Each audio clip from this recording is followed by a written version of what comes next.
Hi, everyone. We are here today, the AECT-GSA, for the graduate student perspectives on COVID-19, the COVID-19 pandemic. And we have a great panel with us today. And so a quick me introducing, then we'll have them introduce themselves. We have Kieran from University of North Carolina in Charlotte. And we have Mao from Fordham University. Kay from University of Colorado, Sonia from Penn State, Pauline from Old Dominion University. I'm Irene Bowell. I'm from Old Dominion University as well. And we also have Okan on the call that's helping us moderate everything. So for today, we're going to take it back a little less formal. We're going to stop our share and Brady Bunch style and discuss some of our perspectives on what's happening in this pandemic as graduate students and as people who also work. So we're going to start with introducing yourself, kind of going through where you're located. I said that a little bit, but maybe more in depth.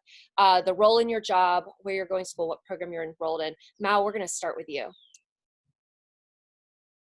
That was not expected. Great. So my name is Mao. I work at the Fordham University Valley School of Business. I'm the Associate Director of Information and Faculty Technology. And we have a small staff. We have, including my boss, we have 6 people. So on my team, I'm the only person really responsible for supporting faculty technology, instructional design, and all that. So I'm given the title CLT admin. So the center actually does not exist right now, just me. Yeah, but I do collaborate with people from the Provost's office and the Central IT. So our business school has its own IT department, and the Central IT has a much larger department. They do have instructional technologists, and the law school also have a smaller department, but they're kind of like business school. They're kind of on their own as well. So that's pretty much what I do. And also, I'm in the EDD program at Fordham Graduate School of Education. In educational leadership, administration, and policy. I finished my courses last December, and so I'm ABD, but I haven't done much, to be honest. And this year is now looking great, but I'm trying hard. Awesome, thank you, Mao. All right, Kay, you're up next. Oh, hi everybody. I'm Kay Novak. I'm North Metro Denver.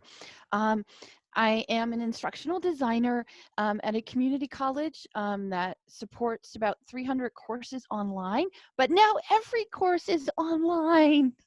so 1,000 courses online. I'm in a team, there's 5 of us. So 5 of us have been the people who have been helping all the faculty get everything online and dealing with things. And I'm sure we'll talk about that some more. I'm a PhD student at University of Colorado, Denver, and I'm doing some intersection thing between critical studies and technology. Awesome, Kay. All right, Kieran. Hi, everyone. Welcome to our webinar. I am Kieran. I am currently the GSA president. My work, though, I am an instructional designer at the Center for Teaching and Learning at the University of North Carolina in Charlotte. I'm also doing my doctoral program in education leadership in learning design and technology. I'm currently in my dissertation phase, data analysis, maybe hope to graduate this year. My role currently, just like Mao and Kay, is to support our faculty in their transition to online. We have about 1,500 faculty, and life has been more complex in the past 4 weeks for me, and I'm sure for a lot of the instructional designers and administrators out there. Although I'm quite inspired by the change and by the challenge that everybody is facing, although we do recognize and never would disregard the reality of what's really happening in the world. So, we're here to talk about that. So we just want to be cognizant of that as well. Awesome, Kieran. All right, Sonia, you're up. Hi, everyone. I'm Sonia. I'm a PhD student at Penn State University in the Learning Design and Technology department.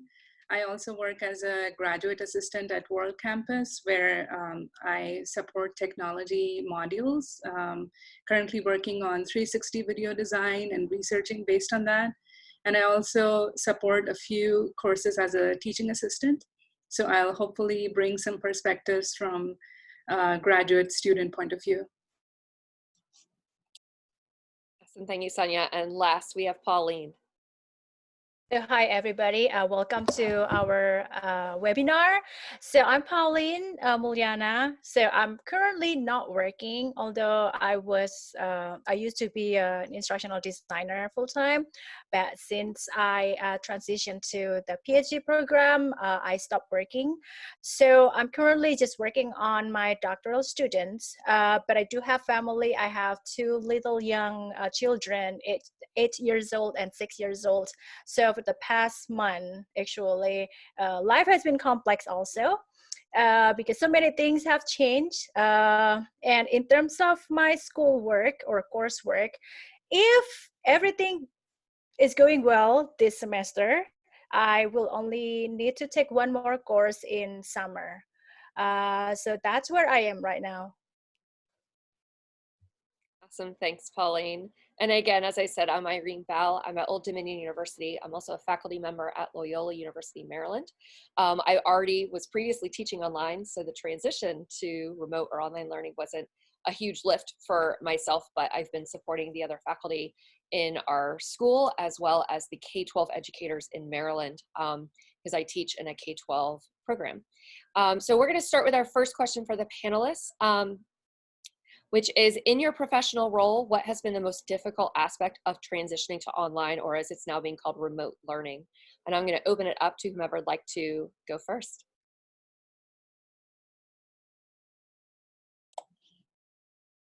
I think as a PhD student, one of the biggest transition has been just the modality. A lot of the courses were heavily relying on discussion and in-person kind of dynamic. And as it is, I think the PhD programs is pretty lonely. So going everything remote, that was also just a very emotional period for a lot of the graduate students. And the second big challenge is the availability of assistantships. I know because of the transition to online, a lot of the positions have been canceled because not everything can be translated into a remote learning environment. So those were my top two challenges.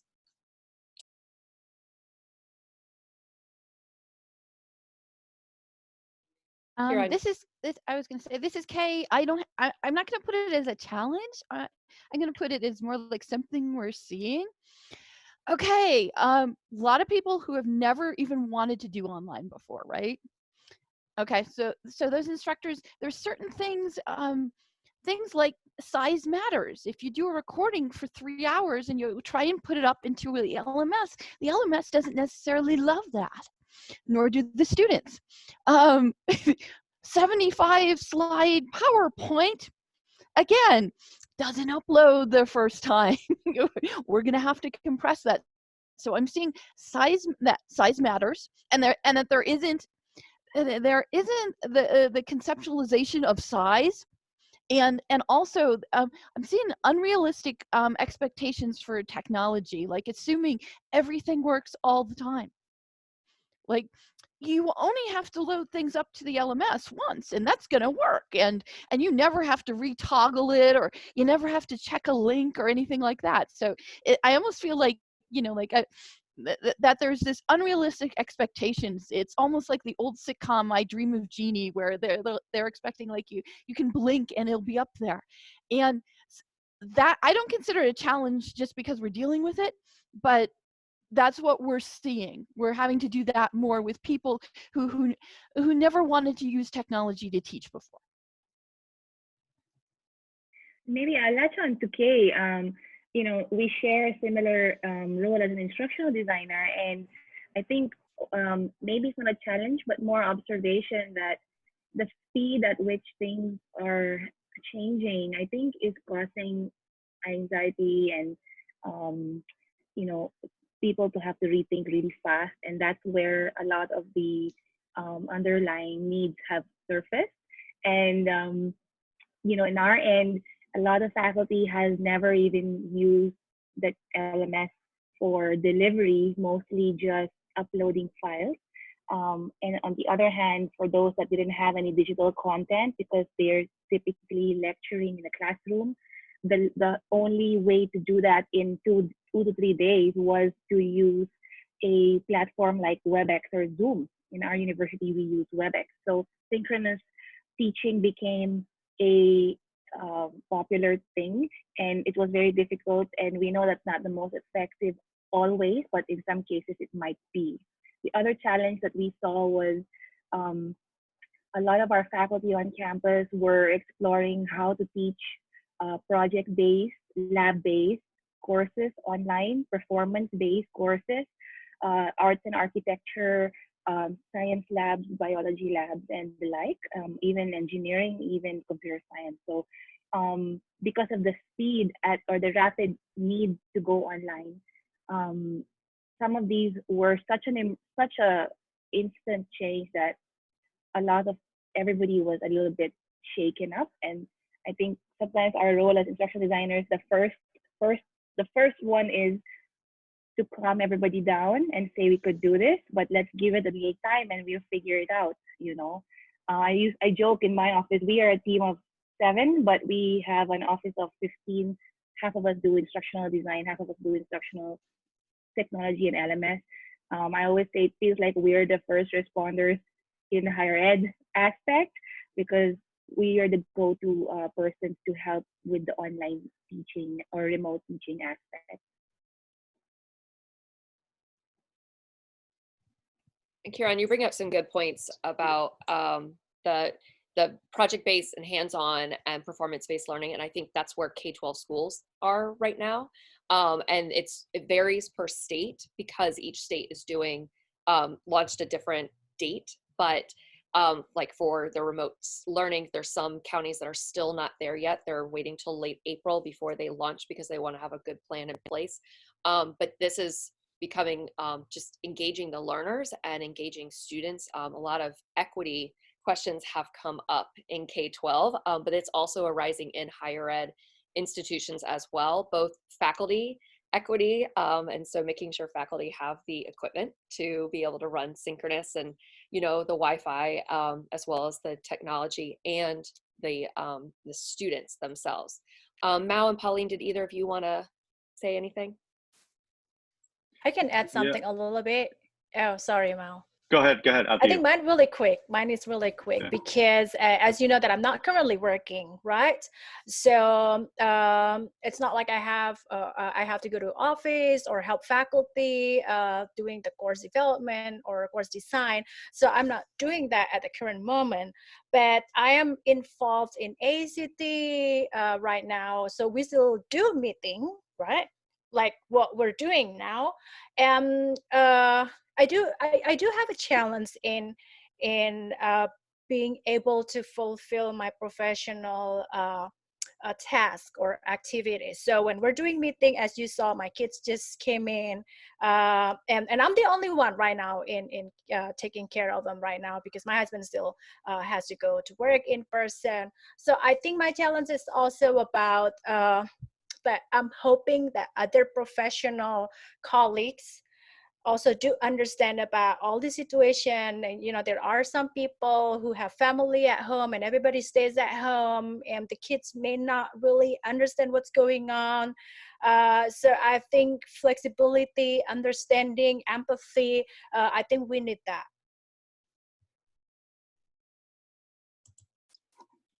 So I think from my role, the biggest challenge is there isn't enough time, right? So normally things that take weeks and months, now they have to happen within days. And dealing with people, like I think they also add another dimension of challenge. You want different personalities, everyone under stress, you know, from our staff. And when training the trainers, you know, they need to, they're, you know, for example, they're usually in media support, they're usually in SI support. Now they're required to teach people about like Zoom or teach people about like Camtasia and different software they never like use. So they're under a lot of stress as well. So, and the leadership, they are under stress. They have to make certain decisions and they have to tell us, you know, what we need to do, like best practices. And so just kind of trying to follow their, you know, directions. and sometimes even working without directions, and we'll have to move things quickly. For example, we had the business school signed up for Zoom accounts 1 week before the university did, in response to the request from our faculty. But then, as you all recently heard, there's Zoom bombing. So now we are kind of have to decide, okay, so what do we do now, right? Like, what do we do? Where do we move? And where do we move? So there's a lot of things that happen in real time, and then we have to kind of adjust our directions based on that, based on information we're taking in. And also, working with faculty have different level of skills. Some people are comfortable on their own. Some people, they take more time, require a little bit more hand-holding. And some people, they know, but they just don't want to do it. And then you have to find, support for them. And there are also people who are just unfortunately didn't grow up with technology, so we have to spend like time over and over and over again talking about very simple things, particularly when you're troubleshooting certain things. They're technology related, operating system, web browser related, and where everyone's remote, that adds another layer of complexity. Just try to troubleshoot. So we end up spending hours, just troubleshooting something very simple. Right, and then also the students, we understand that the students, they are away, they're traveling, they have other personal there are other things they have to take care of, and their families at home. So toilet paper, food, and whatever, right? So we have to tell our faculty and tell ourselves to be considerate of all the challenges that people may be facing. And then it just kind of really adds to the challenge. Sometimes we found ourselves in a position where we have to move very quickly, but sometimes for certain people, certain groups, we also have to slow down at the same time. And so the time really just adds a lot of pressure for everyone. But fortunately, I think we have kind of fed up the first wave of the emergency, right? Because at the beginning, everyone's kind of, we need to get this online. That's it, right? I don't care whether it's Zoom, whether it's PowerPoint, narrative PowerPoint, as long as something is online, right? And then that's good. So I think we have sort of passed that phase now. Now we're looking to the summer, we're looking to the fall. So the conversation begins to move toward like quality of instruction, online instruction. So that puts our team the pressure to kind of prepare in advance, right? So what kind of training do we need to consider or plan going forward, and have a group of people to have the conversations with? Because I'm in the business school, I have colleagues in central IT, I have colleagues in law school IT, and we have people from the provost office. We're all doing separate things. I mean, our university is kind of, in terms of administration, is a little decentralized. So we found ourselves responding to same kind of questions, same kind of challenges all the time, right? So there's a greater need for us to collaborate and build our common repository. And also, this is something I observed at the very beginning of the about a month ago, when the university was first deciding to shut down, and there were just a lot of information from different departments, right? For example, what's course continuity recommendations? Law school has an opportunity set of recommendations. Our business school has a set of recommendations. University IT has a set of recommendations. So faculty, I mean, that's a very confusing time. And so some faculty just turn to their internal listserv to help themselves, right? Even there, that things kind of blow up because people, everyone's under pressure, and people kind of like start emailing for whatever things, big or small, and then just kind of it was overwhelming at some point. But unfortunately, we haven't moved beyond that. Awesome. Well, we do have a few attendees with us, so I want to do a shout out to who's attending live with us. And if you have questions live, please feel free to use the chat or the Q&A to ask our panelists. We're moving into our second question, which Mao set up really nicely for us, talking about the expectations, and he's working with his faculty on expectations and being considerate of, everyone's in a different space. And Pauline was kind of also laying the groundwork for our second question, which is, as a graduate student, what has been the most difficult aspect of transitioning to online or this remote learning?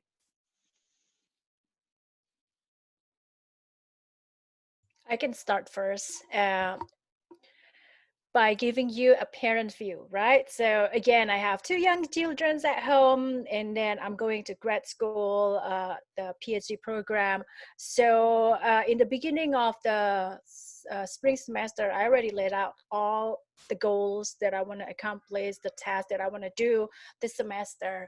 So, and then since this just happened just like that overnight, I mean, the school district sent an email to all parents on a Friday evening, like 5 p.m., something like that. Oh, starting Monday, the school will close down, and then no school. And then that's just, I was in a panic mode. Okay, what am I supposed to do now? I don't know how to get through this semester, this spring semester. And then one of my courses is a capstone course. So I really need to take it. I really need to pass that course. So it's been hard because you're now talking about time management, right? In the past, when you're just managing your own time, you're just dealing about the time that you can figure out for yourself. But now other factors comes in, you know, the family. So now the kids' schedules are on my schedules. So now I have to figure out how to manage my time. And then I used to have some strategies on how to accomplish things every day. Now it doesn't work anymore. So I have to figure out what kind of strategy I need to do so that way I can still accomplish my task. So those two things have been hard on me, on how to figure out the time management and how to figure out the strategies so that way I can still finish the things that I have to finish. And at the same time, I can still pass my course, you know, and meet the course expectations. I'll add a little bit of credit to all our professors and the people from the school district on how they are helping us manage our expectations. To Pauline's point, I have a son too, he's in 1st grade, and the school district kind of reduced the amount of homework that they need to do at home and kept it very flexible, gave so many options. So that takes some pressure off. And then for me as a PhD student, some of our professors have reduced the work on the final assignment that's due at the end of the semester, and they've given us multiple options. They've also offered us to extend the deadlines if we have some situation at home or, you know, other issues. So I really appreciate the flexibility from both the universities and schools. And also, like Pauline was mentioning, we all had a list of goals and, you know, Post-its and our whiteboards with checklists. So I'm being a little bit more kind to myself right now, and just, you know, I just want to get through this semester and do the minimum that's required. And then if I feel up to it, then maybe slowly try to do a little bit more. But I'm allowing myself to not accomplish a whole lot right now.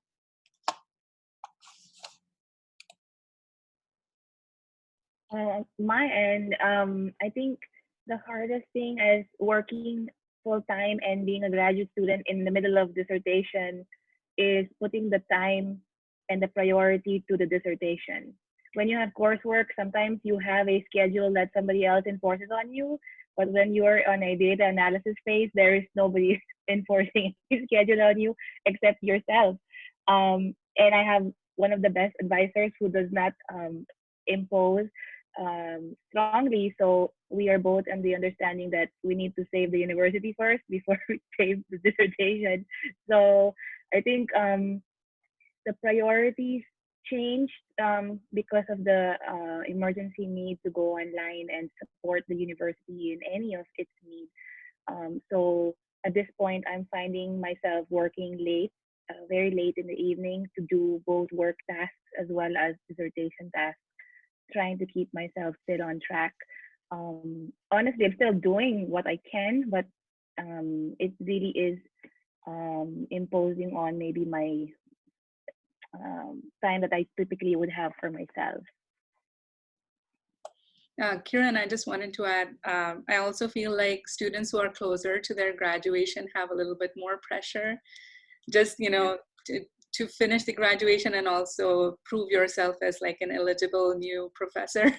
So that's a lot of pressure. Yeah, definitely. Karen, you said that you're trying to save the university, and I immediately thought of you in like a superhero outfit, like flying through, like. That's the GSA logo as well, right? Yeah, right here, indubitably, right here. And you need a mask, Kiran, because some superheroes, they do wear mask, right? But not for That's your right. eyes, for your mouth and nose. Pauline, I thought think you. Go ahead, Mal. Go ahead. Yeah, just very quickly. I think for me, most of the time I do my work, the dissertation work in the office because I like the lighting, I like the dual monitors, I like the quiet place, and little distraction. At home, I have, and I like to read on paper a lot, so I print a lot of stuff on my paper. I print like 4 pages on each piece of paper, so 2 pages on each side and double-sided.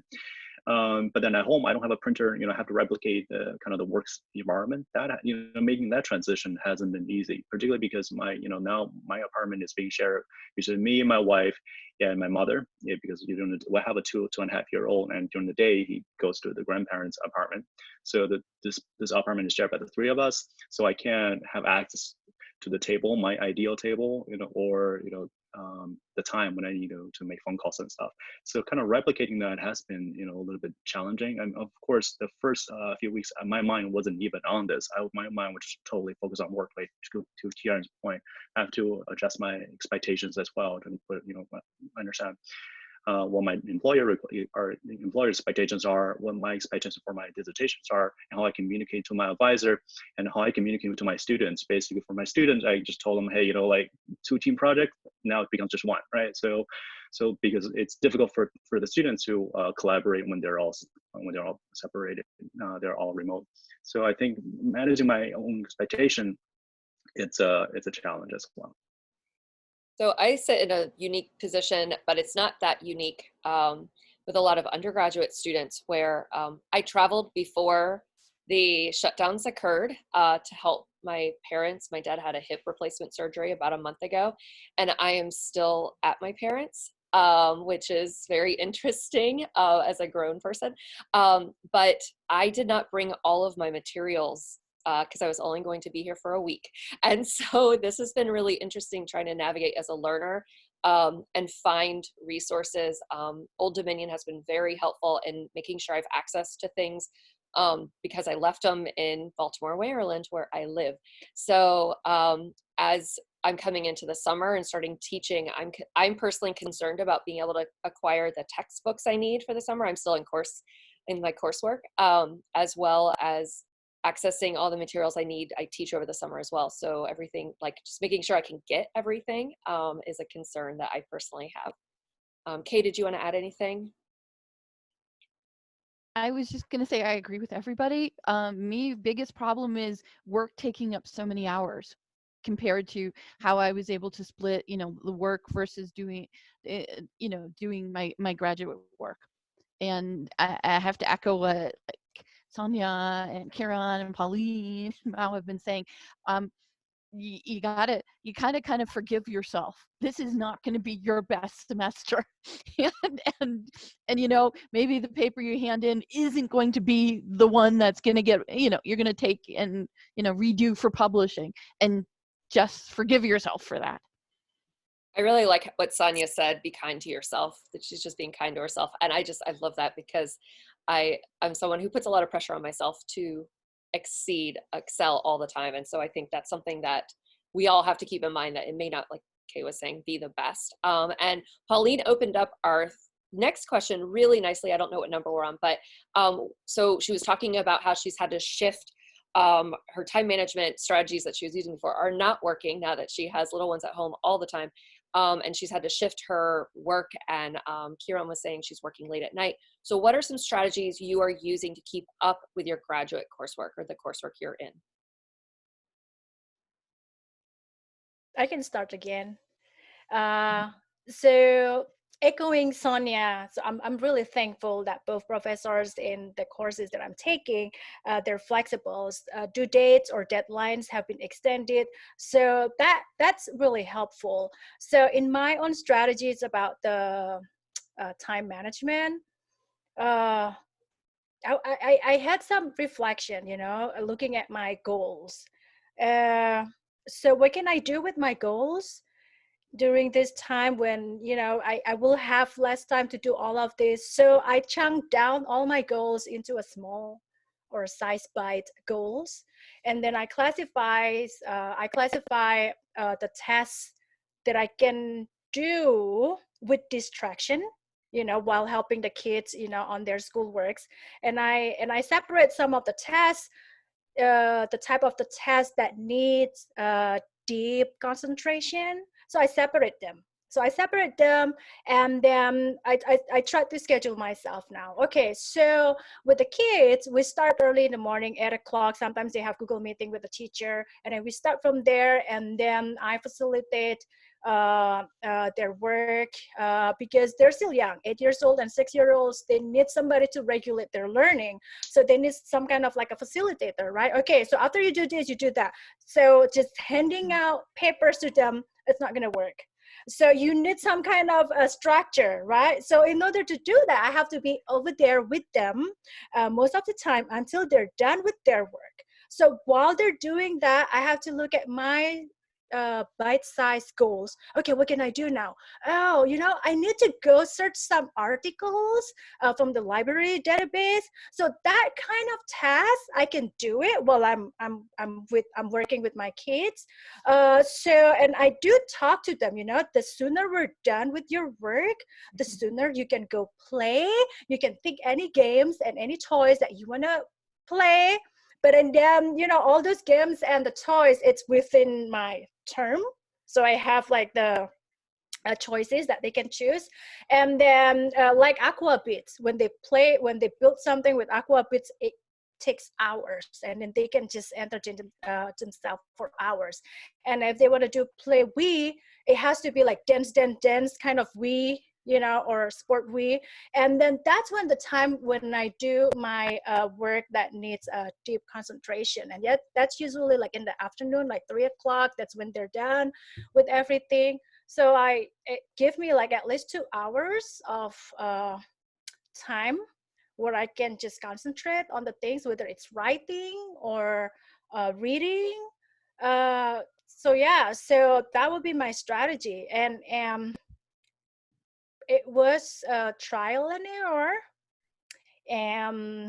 I cried once, maybe, but I think we're human, we're normal, we have emotions. So if you do need to cry, cry. It's just don't let it discourage you. You know, if you have strategies, it doesn't work, find another strategy. So keep adapting yourself. So I think that would be my key. You know, being adaptive, or maybe adaptive. I agree with Pauline, and if it makes you feel any better, I cry almost every other day. And I'm like, don't disturb mommy right now. She's having a meltdown. Give her a few moments. But one of the strategies I like is I'm trying to help my son become a little bit more independent in terms of, you know, learning or even entertaining himself, because at that age, you know, every other hour the kids are like, oh, I'm bored. So his teacher gave this idea that I wrote down the list of things that he needs to do on popsicle sticks.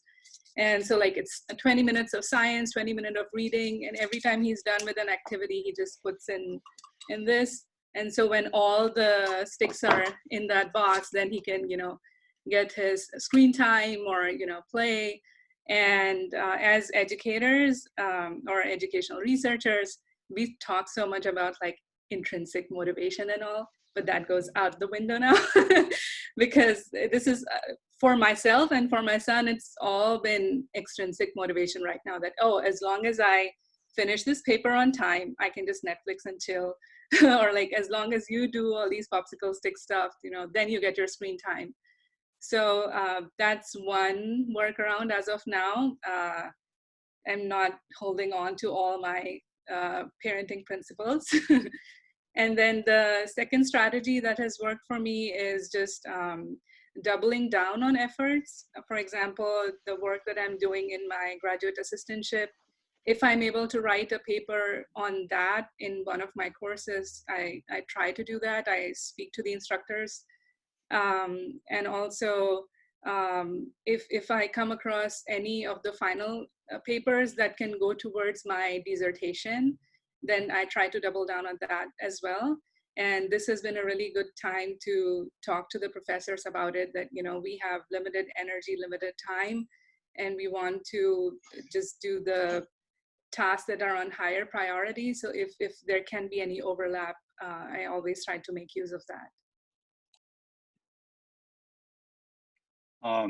This is Mal. So a couple of things I want to just from my personal experience. One certainly is dealing with motivation for sure. Having structure, set time to work on my dissertation, and also sometimes me and my some people from my cohort, we have started doing these virtual dissertation hours. Just someone just so kind of keep each other company, so we don't feel lonely, and kind of motivate each other. And also, I think the other thing for me is dealing with distractions, and meaning at home, you miss the outdoors, you don't feel like you're living healthy, and then we are now healthy. I mean, at least I feel bad about myself, and then that kind of, in a way, kind of doesn't make me feel motivated. So whether that's kind of try to stand up every hour or so, and not to eat too much junk food, and not to turn on that Netflix between certain hours. I mean, all of these are very helpful for me, just kind of dealing with reducing the distraction. I echo Mao. I also try to reduce distractions. I recently started a new show called Money Heist, which was recommended to me by so many people. And so I started last weekend, and then 2 seasons was done in 2 days. And then I said, now it's weekdays, I cannot do that because I have 100 things to do. So I decided I will not watch the season 3 and season 4 until like maybe 2 weeks from now, because of other deadlines that are coming up this coming 2 weeks. And so, just trying to recognize the reality sometimes that Netflix might be very tempting, but sometimes you just have to let it go too. The other thing that really, really worked for me is, I think, having very open communication with the person that you work with. So in my case, I don't have coursework, I don't have faculty to communicate with, but I do communicate more often now with my advisor and committee. In fact, I even schedule a meeting in advance, like a month ahead, so that I'm forced to do something for that 1 month. Even if it takes me 2-3 weeks to get to do it, usually it takes me a week. At least that boundary has been set, and we have some common understanding that something's going to be done in the time frame. So that has worked for me in the past since I came back from travel in early March. So Annetta, who is viewing right now, asked the panelists, how do you get your spouse, partner, roommate, or whoever you're living with not to distract you? Do we have any suggestions for Annetta? I have one. I tried. It seems to be working well. I just took over one room. I said, "This is my room." I moved my books and my computer in here. I mean, it's only for me during the day. At the night when baby comes back, this is he returns to him. So, but during the day, it's mine. So as I said, I'm with my parents, and my dad has trouble connecting his phone to the Wi-Fi sometimes. And I've already taught online, so I have a lot of meetings online all the time. And he started disconnecting the Wi-Fi just randomly, not connecting his phone. So I'll be in a meeting and then be out. So now I have a big sign that says, Irene is in a meeting, do not disconnect the Wi-Fi right now. That works really well. I just pretty much tape it to the TV. And I also have a note that I wrote that says, I'm in a meeting. My parents understand meeting. They don't necessarily understand that I have work to do and I can't talk while I'm doing it. So I have like a letter, like another note just that I post up saying, Irene is, unless it's an emergency or you really can't connect to your doctor's appointments, teleconference, please don't disturb me because I'm in a meeting. They understand what meeting means, but not other terminology. Anyone else have suggestions for Annetta? I think for my son, like right now that I'm in the webinar, I try to estimate like the block of time that I need to myself. Like Pauline was mentioning, stuff that you need to focus on and stuff, you can be a little bit distracted. So for the focused part, say, for example, this is a 1 hour webinar. So I try to come up with activity kits that will last about an hour. And I give that to him right before I start my meetings. So he stays engaged approximately that for that time. And then also, if my husband is visiting, we coordinate our schedules ahead of time, like at least a day before. So like his non-negotiable distraction-free time, and then mine, and then we try to schedule it in a way that at least one of us is free to, you know, make sure that we are not distracted at the time. Yeah, I have a quick answer for that because my husband still has to go to work in person, right? So I'm just with the kids at home. So all the distraction that I have to deal with, is just with my kids. So that's just during the day, right? And then my husband would be like coming home around, I don't know, 5 or 6, and that's when dinner time. So that's when we transition, you know. So I still can talk to him about, you know, how's work and things like that, how's kids during dinner time. And after dinner, if I still need to finish up whatever work that needs my focus, that needs my deep concentration, I would just transfer the kids or turn over the kids to him. Okay, there you go, they're yours. And then I still need about 2 hours tonight so I can work on my stuff. So that's how we deal with our schedules right now. Awesome. And Annetta posted on our chat, you bust out laughing right now if my camera was on. So Annetta, I imagine that you have a lot of distractions happening around you right now. And I find the most distracting thing for me, she says yes, also is that since we've moved online, I've always been online, distance teleworker, but since we moved online, the idea of calendars and scheduling calendar meetings has kind of gone out the window. People expect you to be available if they see that you're online on your email. And I find that to be very distracting because people want to meet and call, and, you know, and I have other time that I'm trying to do things. So moving in, we've already kind of hit on some suggestions and strategies we're using, but do our panelists have any suggestions to balance our life, school, and work? In an online environment, it's really easy to get sucked into the work or the school and kind of disregard the life piece. So any suggestions for this balance?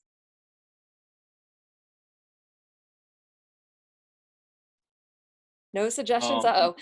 Well, my response is not necessarily to balance life-work balance. It's more about, I guess, just kind of find moment for myself, because sometimes during the day, you know, when things get too busy or I feel like I just need some fresh air. I would just kind of go outside, just like, we live in an apartment complex, so we have sort of like a parking lot area where I can walk, right? So I'll go out there, just like take 10-15 minutes break and just walk a little bit, you know, to kind of calm myself down and just like relax and break.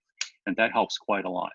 And that's definitely one thing I miss, you know, just, you know, from my life before coronavirus. You know, I was able to go out, you know, even sometime after lunch, we have a beautiful campus. I can just walk a couple laps before going back to the office. So that's something I miss. I feel like having that like little moment just to myself. I mean, if things get too loud at home, right? You know, I just rather, if I feel like I'm not being productive either way, I'm not being productive working, I'm not productive doing my dissertation, I may as well just, you know, take a walk. And that has personally helped. Can I quickly share my screen? I think the host has to enable it. But I have the system where categorize all the tasks that I need to do. For example, academics, all the chores, and then things that I need to let go today. So I will quickly try to share. I don't have a way, maybe OCAN has it, to let you share. I don't have like a button to let you share. Okay, I can probably just describe it. So imagine that you created a menu for yourself. Oh, okay. Yeah, you have it now. Sorry. Okay. I call this aim for doability. It's so funny. So essentially, I just categorize all the tasks that I need to do, and I can only pick one from each of the section. And if you look at the last one, ain't worth the fight today. That's like, those are the things that you need to let go for the day. You can only do so much as a human person with so many limitations and challenges. My husband hates that I put his personality in not worth the fight. But that's true. Like, isolation is also a test for relationships with your roommate, with your spouse, your children, you know. So I just take deep breaths and pick only few things that I can address in one day. That's excellent. Do you mind if I took a screenshot, do you mind if we share it beyond the webinar? Sure. Perfect. Other strategies? Nice one, Yeah. Sonia. Oh, go ahead. Go ahead, Go ahead, Pauline. Kiran. Okay, I'll go then. Oh, go. You go, Kiran. You go, please. Thank you. That's a nice one, Sonia. For me, because I also tried to maintain balance with my family who lives internationally in the Philippines. I think I've never had more Zoom or conference calls in the past 1 month. Suddenly, everybody wants a conference call, and suddenly, friends that you haven't spoken to since elementary school and high school want to meet up as well, which is so funny. It's like maybe the world's gonna end, so we should all have a chat, you know. So I think, and I love that because I think it helped me remove myself from the work that's very formalized and start to look at just new ways of having fun because we can't go out and meet in person. So I really appreciate, the sort of the time that I have, although it's like maybe 2 in the morning, 3 in the morning, because we're in a 12-hour difference in terms of time zone in the Philippines. And I accommodate that only because of the only time maybe I can really think of something else, even if it's an hour or two. So I really love the technology to support conference calls today in very easily, not just Zoom, even like FaceTime, which suddenly even my 5-year-old niece learned how to do because she experienced it the first time. So now she calls me all the time. So I love that. So I think that's one way to balance, keeping your communication open and being open to spending time with family, even if they're not beside you.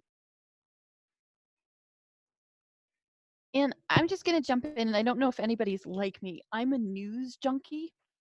And in fact, at my work, I'm the information and technology literacy outcome mentor, which means I help people, look at things like fake news and how are we going to make an assignment that looks at this, for our student learning outcome.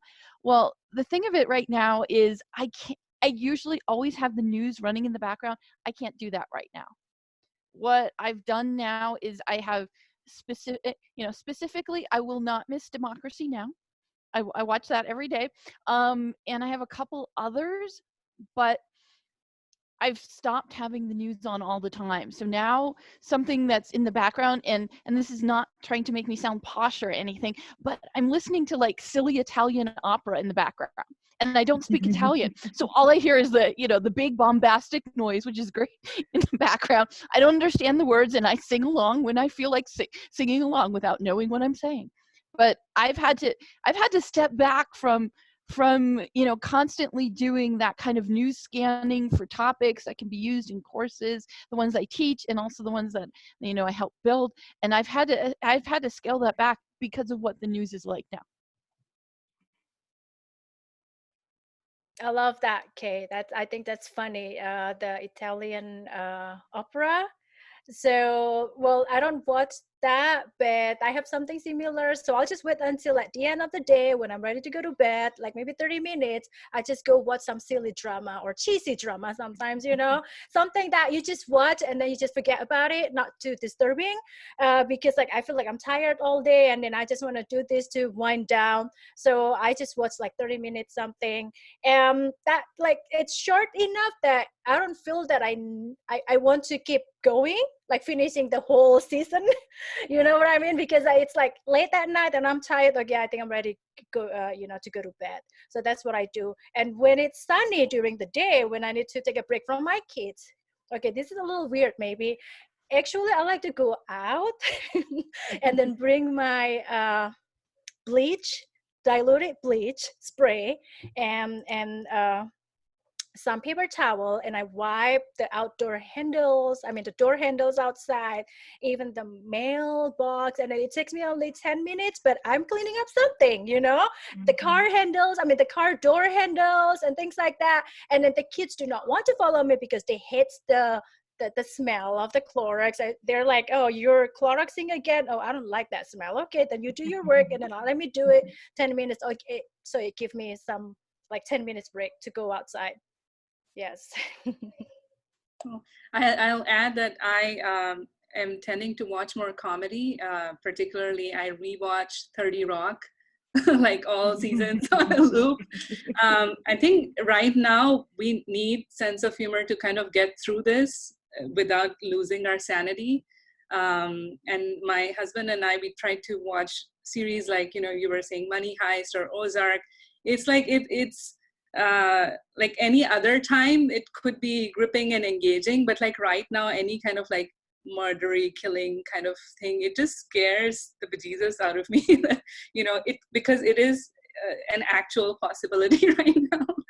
So I try to lighten up, and as it is like the academic work and the nature of the situation right now, how uncertain everything is, that we need some sense of humor. And I also appreciate professors who show memes as part of their presentations that, that gives us some breathing space and it's not all serious. So I think sense of humor is a good thing to have right now. I agree, Sonia. And staying with my parents, I'm a lunchtime watcher. I like to take an hour in the afternoon to like watch something, because I usually end up working at night, especially with my learners because they work all day. And staying with my parents, I've become very fond of The Price is Right and a couple of the daytime shows. And it's been stated multiple times here, oh, let's watch Jeopardy. Out of my mouth, staying with my parents, which is a definitely different lifestyle change than what I was doing in Maryland. So our last question, as we go to wrap up, do we have any last ideas or suggestions for our ACT? No, that is not the question, my friends. It is the question. Do you have any last ideas or suggestions for our AECT viewers or well wishes? This is Kay, and I'm going to do shameless promotion, but our organization in Colorado, we're doing our conference online next week. It's free. It's online. We are going to be laid back. It is not going to be a tense academic conference. In fact, me and Chris, who comes to the meeting sometimes too, we're doing a morning show at 8 a.m. Mountain Time, where we're just going to go on Zoom and we're going to talk about just about anything to get people ready for the conference. And Chris yesterday was talking about, let's categorize each day. We'll decide each day, like we'll do this session. Well, this is like a short-haired domestic cat, and the next one is like a Persian, and he's starting to talk about categorizing each session, during this silly morning show we might be doing. So I'll go ahead and I'll put the link in this. Like I said, it's free. It's online. Some sessions will have academic appeal. Others, you'll just go, but feel free to come visit us in Colorado. I think I'll point at one kind of subtle pressure that is upon all students and all education researchers, is to publish something about this whole experience. Like, oh, you know what, if you're an instructional designer and you're also experiencing this pandemic firsthand, then maybe you should write about such and such, which is good to some extent, because we do bring unique perspectives in whatever our role is, as a teaching assistant, as a student, as instructional designer. But my advisor pointed this out to me, that you shouldn't take that kind of pressure upon yourself. And there are other ways beyond publication to help and to make your voices heard. You can even just informally publish on LinkedIn Pulse or a blog, or even on Facebook or our AECT-GSA page. So if information dissemination is how you want to contribute your experiences, you don't have to go under that pressure of a journal publication. Getting the word out, there are so many other low-key kind of ways. So I'm trying to do that, working with the local school district, asking the teachers directly, is there something we can help you with? Instead of, trying to answer all those calls for special editions, and there's always this pressure that no matter what is going on in your life, the first thought that comes to our mind is, can this be a publication? So I'm trying to stay away from that urge or that pressure. Kiran, aren't you doing it? Didn't you send something out? Yes. As a result of all of this, I guess I was observing, not necessarily my role as an instructional designer, but I was observing my niece and nephew suddenly have to shift to a new role of learning online very young. And my sister-in-law was going crazy, and they would call me for homework every other day to help them do their tasks.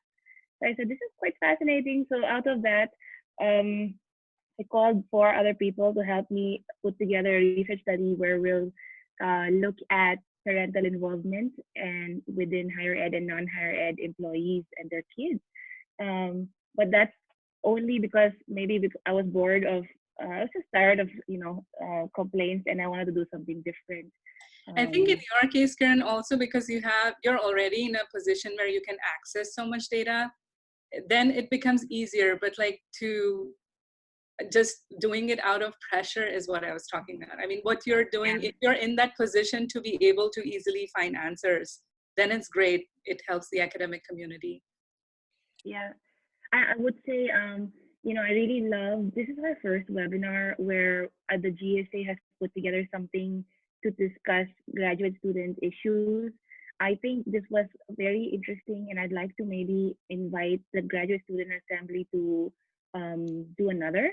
Maybe if you have ideas as a participant in this webinar or as an attendee, please send it our way. We'll be happy to have more informal discussions like this.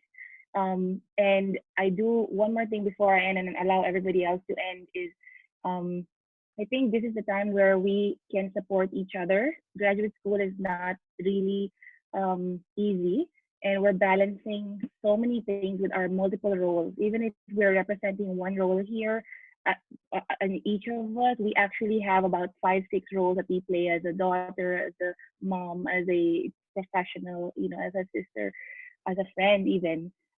So I think this is a good space. And if you need any support structure from the Graduate Student Assembly, you know that we're here for you. You just have to send a message on Facebook and 5 others would jump on it, so we welcome that. Excellent. Well, it is 5 o'clock. I like to end on time for people's schedules. So thank you all for joining us today. Kay, Kiran, Sanya, Mao, Pauline, and Okan for facilitating it with us. And for those that came, we hope you all stay well, and we hope to see you the next time and continue talking with you and sharing with you. So thank you so much. Thank See you. you all, everyone. Bye-bye. Bye.